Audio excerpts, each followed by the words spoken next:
Doctor Agarwal's கண் மருத்துவமனை இலவச கண் பரிசோதனையை வழங்குகிறது. Book appointment now. இன்றைக்கு நம்மை பார்த்து ஸ்டாலின் பேசுறாரு. அண்ணா திமுக இதோட முடிஞ்சு போச்சுங்கிறாரு. அருமை சகோதரர் சொல்றாரு, பொம்மை முதலமைச்சர் திரு ஸ்டாலின் அவர்களே, பகல் கனவு கண்டு கொண்டிருக்கின்றீர்கள். உடைய கனவு பகல் கனவு. இங்கே வந்திருக்கின்ற அனைத்து இந்திய அண்ணா திராவிட முன்னேற்ற கழக சிப்பாய்கள் நாட்டை காப்பதற்கு ராணுவம் எப்படியோ அனைத்து இந்திய அண்ணா திராவிட முன்னேற்ற கழக வெற்றிக்கு இங்கே குமிழ்ந்திருக்கின்றார்கள் சிப்பாய்கள்.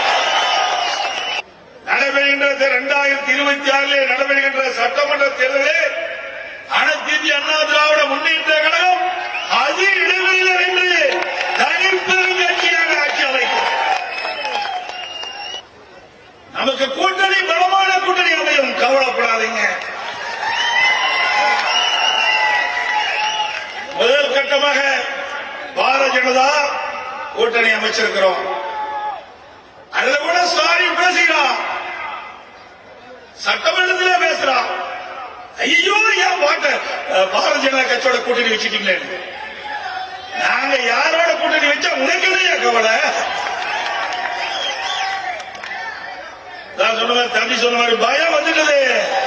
மாவட்டத்தில் சொன்ன மாதிரி பயம் வந்துட்டது ஸ்டாலின் அவர்களுக்கு. அனைத்து இந்திய அண்ணா திராவிட முன்னேற்ற கழகம் பாரதிய ஜனதா கட்சியின் கூட்டணி வைத்தவுடனே ஸ்டாலினால் பொறுக்க முடியவில்லை. கூட்டணி வைக்கின்ற நோக்கம் வாக்குகள் சிதறாம நமக்கு உடைய வேட்பாளர் கிடைக்க வேண்டும்.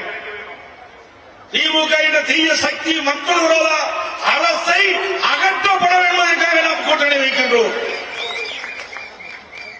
சிந்தாமல் சிதறாமல் அனைத்து வாக்குகளும் நாம் நிறுத்தப்படுகின்ற வேட்பாளர் கூட்டணி வேட்பாளர் கிடைக்க வேண்டும் என்ற நோக்கத்தின் அடிப்படையிலே நாம் கூட்டணி அமைக்கின்றோம். இன்றைக்கு எதிர்கட்சி வரிசையில் இருக்கின்றவர்கள் பேசுகின்றார்கள். ஆஹா, எடப்பாடி பழனிசாமி பாரதிய ஜனதா கட்சியோட கூட்டணி வச்சுட்டாரு. பாரதிய ஜனதா கட்சி அண்ணா திமுக கபடிகளும் செஞ்சு விடுவோம் என்று. அண்ணா திமுக ஒன்றுதான் என்ற கட்சி.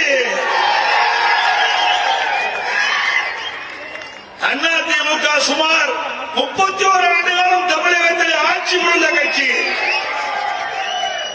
எந்த கொம்பனாலும் அண்ணா திமுகவை கபடிகள் செய்ய முடியாது. டாக்டர் அகர்வால்ஸ் கண் மருத்துவமனை இலவச கண் பரிசோதனையை வழங்குகிறது. Book appointment now.